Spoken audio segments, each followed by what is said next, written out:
In H-Town, we want news that speaks truth, just like we do. ADNC keeps me informed and him inspired. We've been through too much to trust mainstream media. This feels like us. From the D to the diaspora, ADNC is how I stay woke. We binge ADNC like it's Netflix, but smarter. They speak on us, but never for us. ADNC does.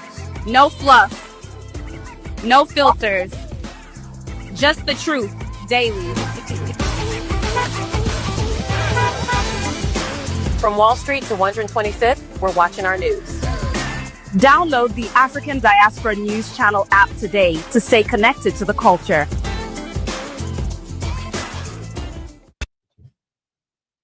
Well, hello, ADNC family. I hope all is well. It is Saturday, and I hope everybody's having a good weekend so far. You could be doing any number of things, but you chose to hang out with me, so I appreciate you much for doing so.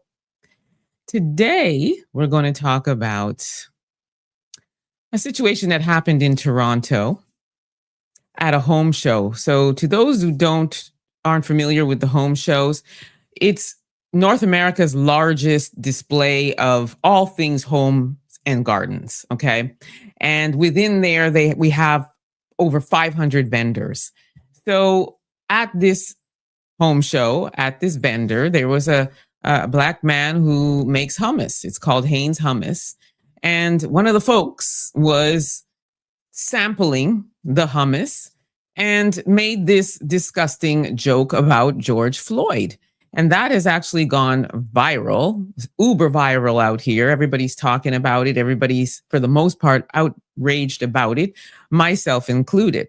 So, of course, I'm talking about it too. So we're going to watch what this man had to say, and then I'll tell you who he is. And I'll tell you who the man on the other side of the table was when, that was the victim of this nasty so-called joke. And then we'll just talk about this and the idea that the folks would find something like this funny or even make a joke like this, especially because, again, at the setting of the home show, it's so random. It was just uncalled for. So we're gonna go ahead and watch that, and then we'll talk about it further. And as I said, I'll tell you who this person is, and we'll talk some more. So let's watch it. Such a lovely setup. Okay, so describe the Floyd. Remember what happened to George Floyd? Such a lovely setup. Okay, so describe the Floyd. So without your hands, I'm just telling you, you're dropping hummus. Oh no! Oh no! I'll just put my foot. Remember what happened to George Floyd? I do that with her every night. Really, since you inspired that moment. Except that wasn't funny. No one. You hear me laughing?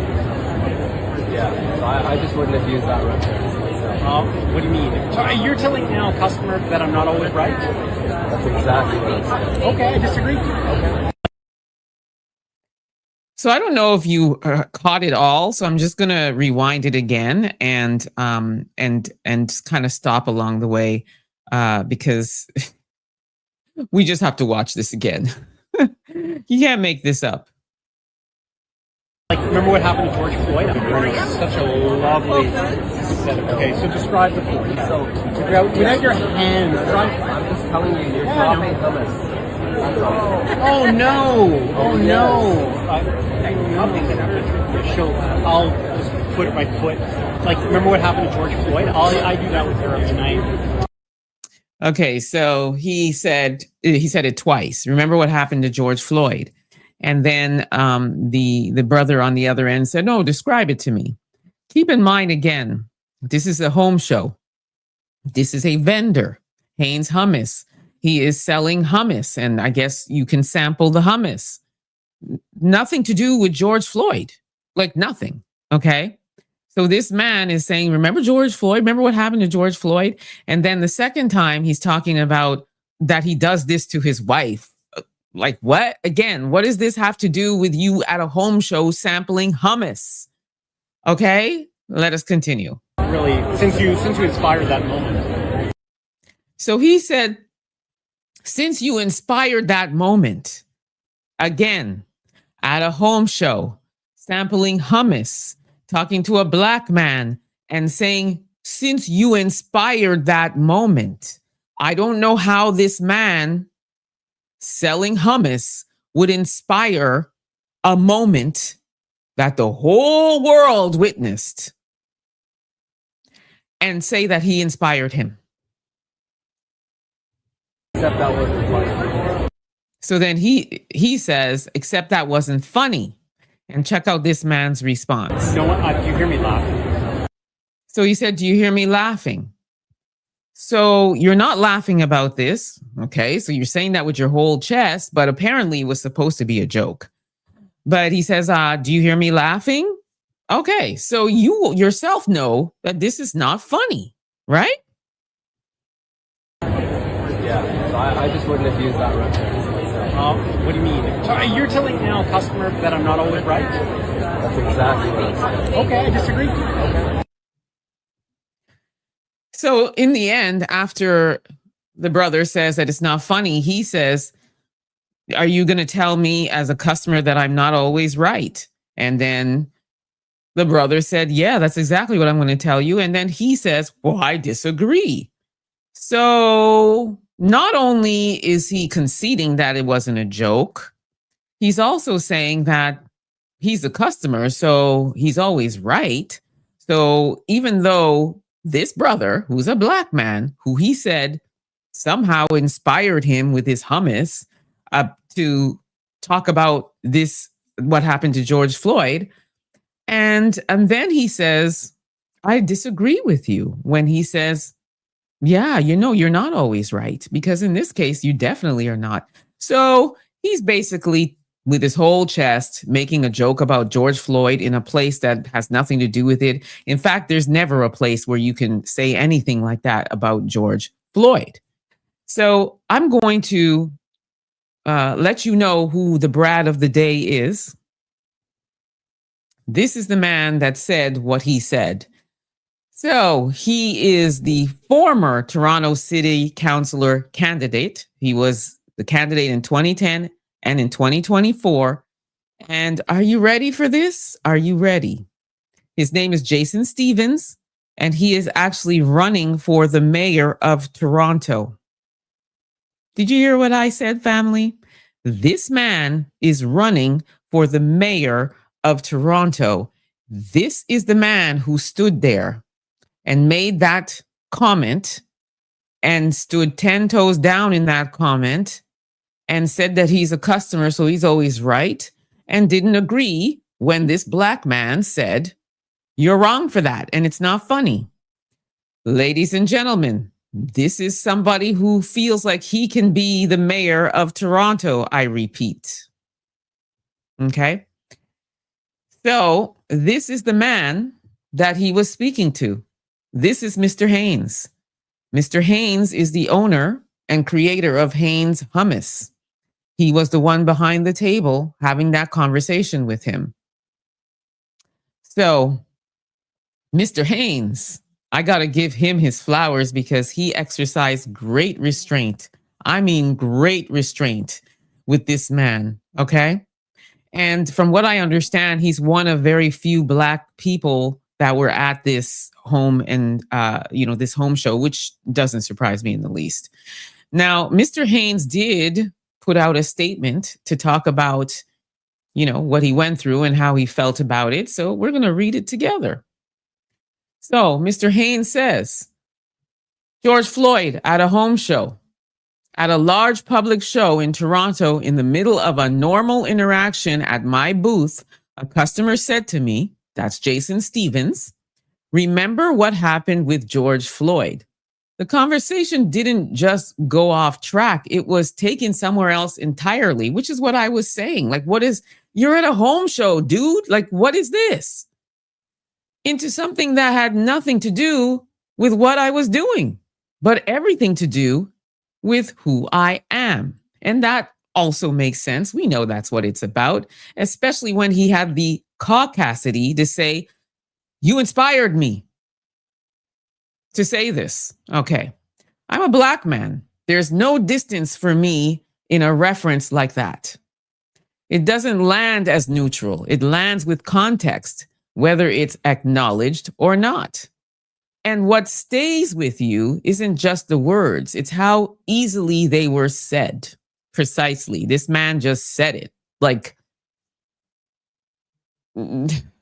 it was just a normal conversation.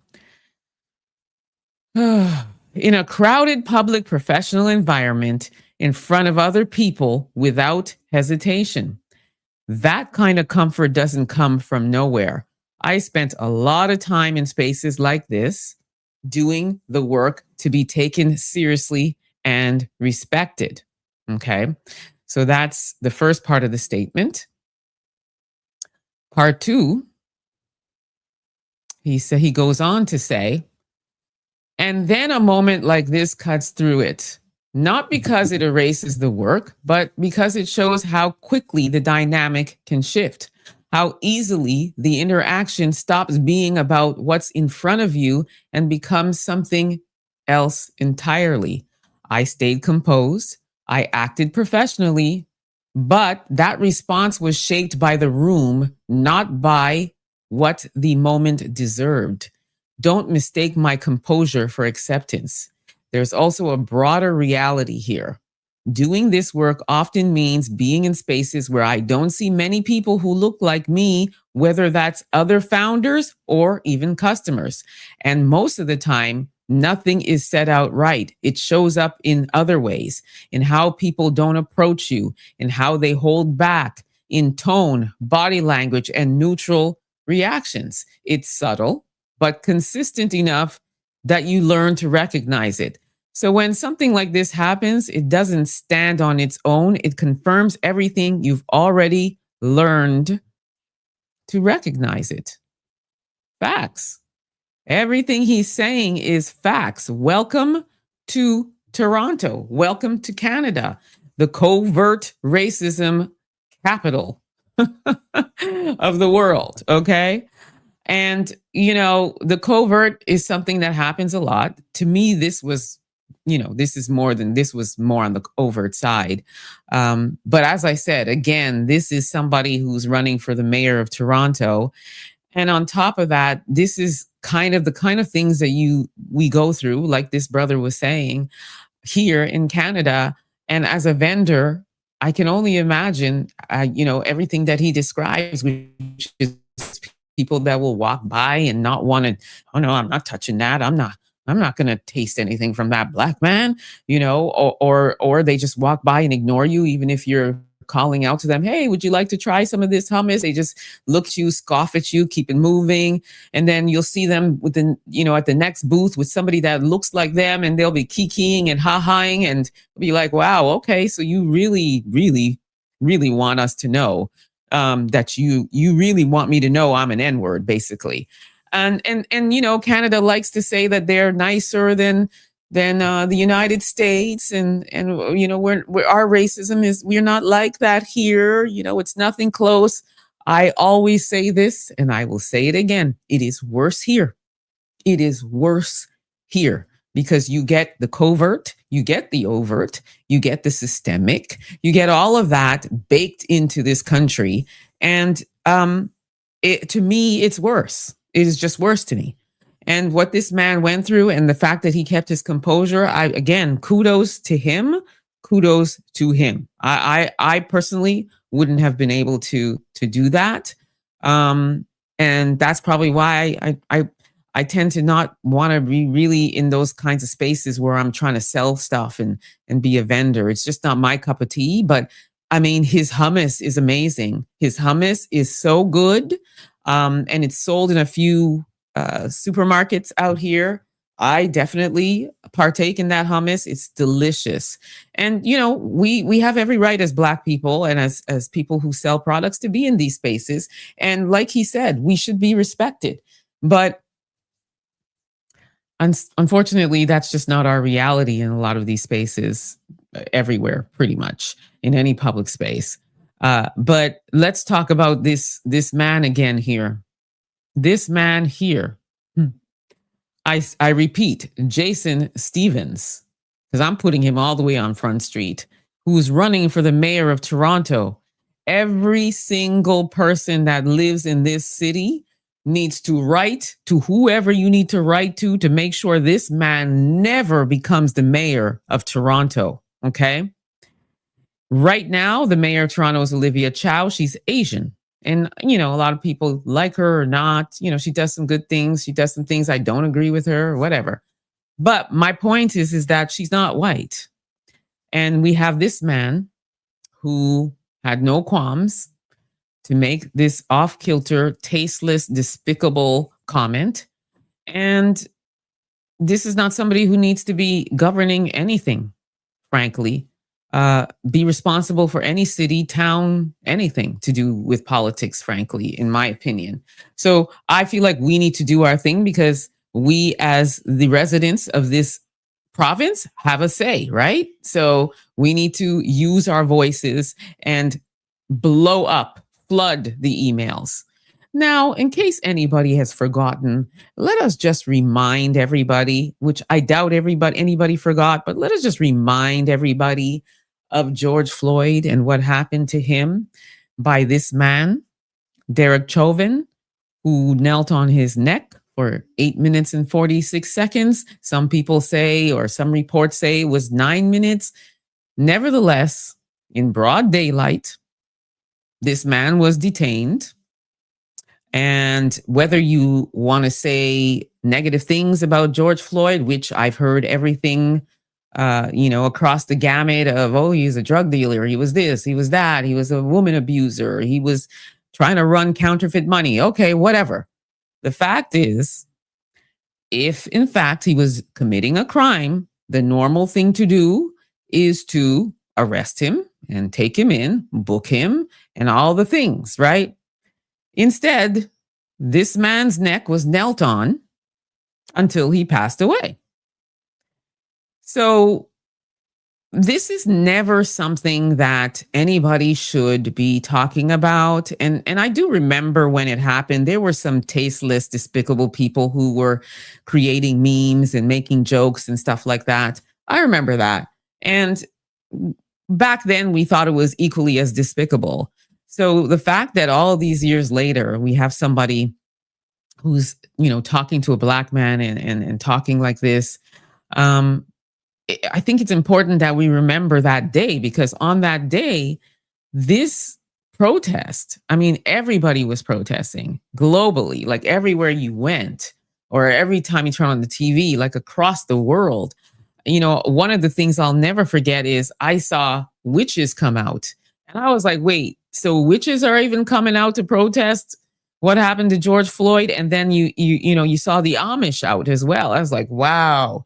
The Amish, the Mennonites, people that you don't normally see out were outside, okay, protesting. So that's to tell you the reach of what had happened. And I do remember also saying, even though this happened, I doubt that it's going to really change anything.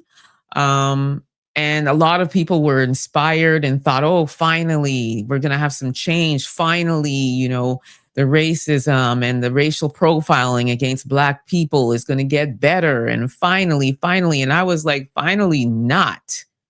And here we are all these years later, and Black men are still getting racially profiled. They're still getting brutally beaten, are still getting unalived by law enforcement. They're still going through the same stuff. Nothing has changed, right? So when I see something like this happen, it just reinforces what I felt when this thing happened to George Floyd, which is that nothing is going to change. However, we can continue to use our voices. We can continue to expose people like this. And definitely, if they're running for office in some capacity, we have to make sure that that doesn't happen either.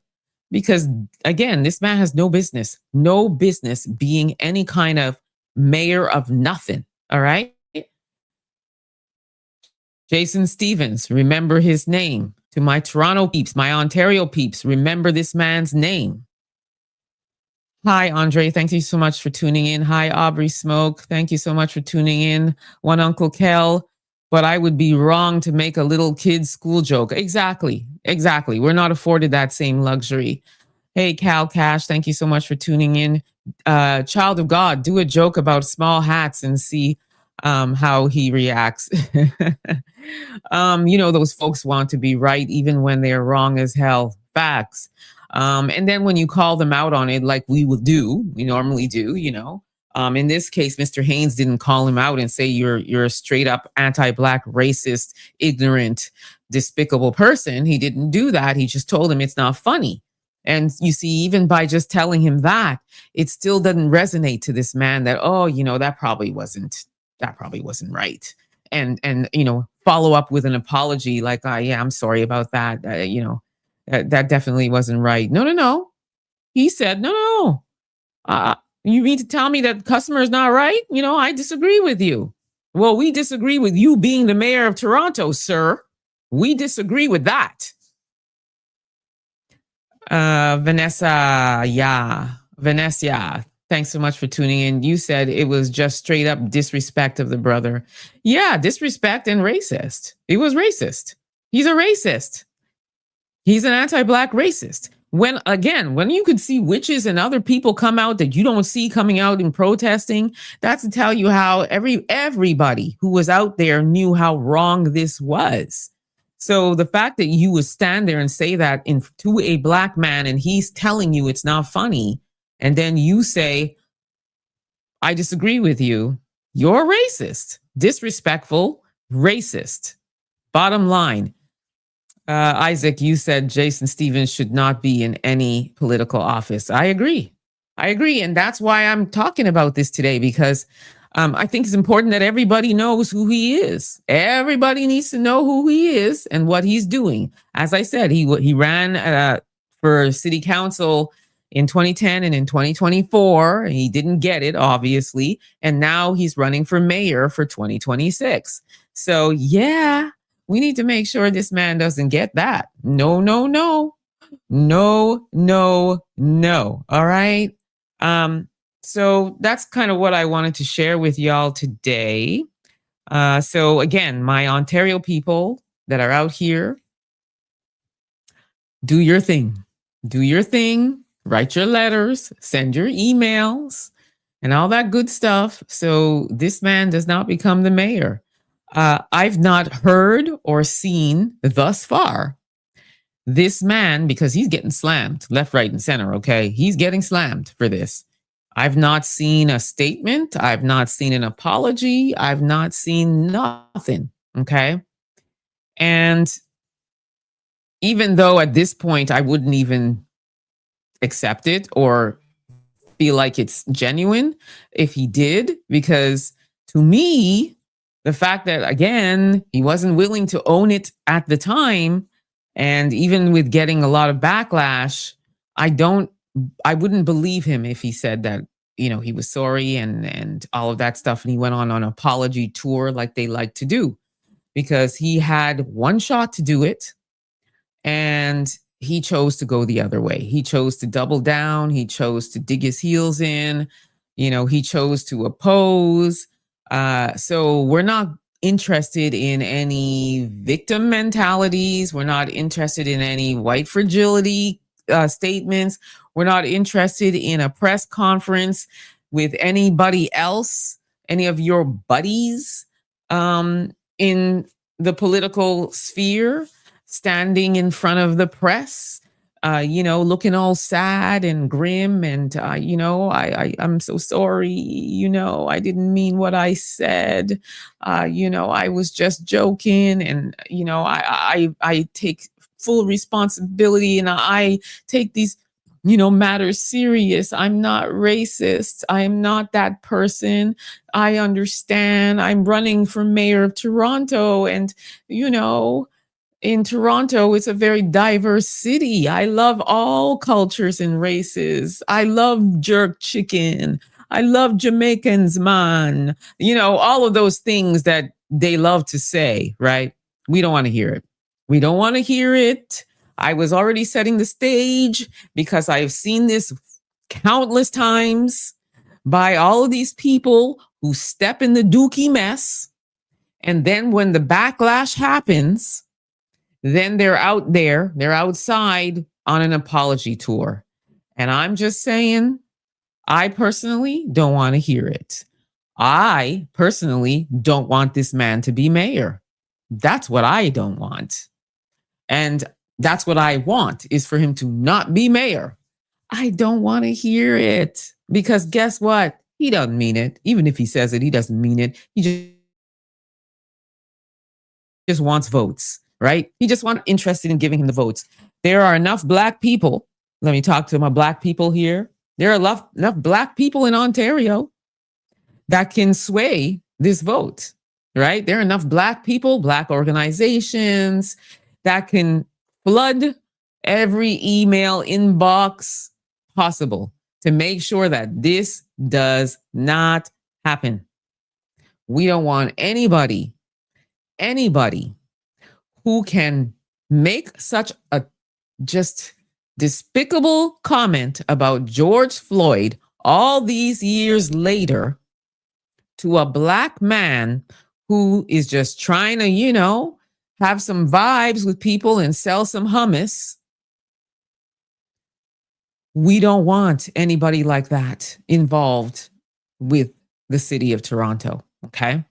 There's enough anti-Black racism going on in the city of Toronto.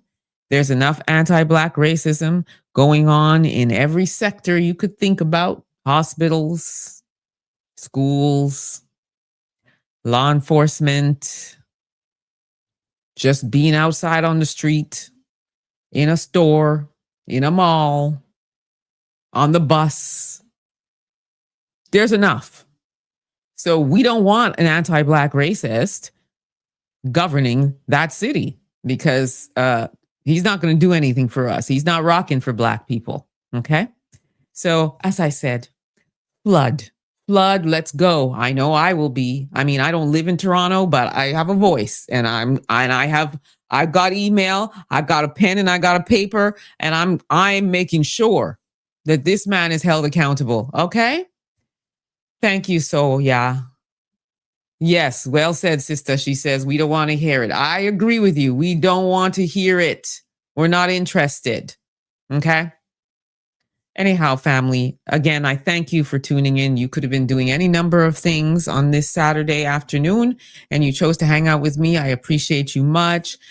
Before I go, I just want to remind everybody that if you have not already purchased your tickets for the ADNC Narrative Power Summit, please make sure to do so. The link is in the description field of this live stream. And, you're going to have the opportunity to meet all of these people. You got the opportunity to meet Phil Scott. He's coming. Demetria's coming. Wangel's coming. Then we got Emmanuel Kuru, who's here going to be coming. We got Salam Debs, who's coming. We got Simone Jennifer Smith, who's coming. We got Efia Kakyanan. And then it's going to be hosted by Dr. Vibe. And then we've got live music by Juno Award-winning Carlos Morgan at Aqua Supper Club. Beautiful spot in Toronto. And we're going to have those talks, talk about, Black power. Talk about us tapping into our power and unifying, and have those conversations, those conversations that can instill the power within us that we all have. And then we're also going to have nice vibes, walk the black carpet, take pictures, create memories, shake hands, take pictures with the ADNC team, eat some good food by Black-owned restaurant. Shout out to Yao Wings, and then great music and just great vibes. It's going to be a really good time. And as I said, it's going to be in Toronto at the Aqua Supper Club. And the Aqua Supper Club is a really beautiful venue overlooking water, like the Lake Ontario. It's just stunning over there. Stunning. It's pretty much next door to the Canadian National Exhibition. Really, really beautiful spot. So I expect people to come, and I expect those who live close to the border. I expect you all to come for sure. We want to see you, Western New York. We want to see you, Detroit. We want to see you, Buffalo, we want to see you. Chicago, we want to see you. All of you. We want to see all of you. Planes, trains, automobiles, highways, byways. Get on the first thing smoking and come down. Grab your tickets. We have early bird specials on sale now for $50. And then, you know, you got the tier pricing, so you can pick based on what you would like. If you want to take pictures with the team, as I said, and get a signed autograph and have a private QA session with the team, hey, come on through. And we may have some more special guests that'll be joining us. So we expect to see you there. I'm already here in Ontario. Rosemary's here in Ontario. So, you know, come hang out with us. We're all going to be there. So I expect you to be there. And again, thank you so much for joining me on this Saturday. I appreciate you all. I shall see you tomorrow, same time, same channel. Until then, please be safe, everyone. See you tomorrow.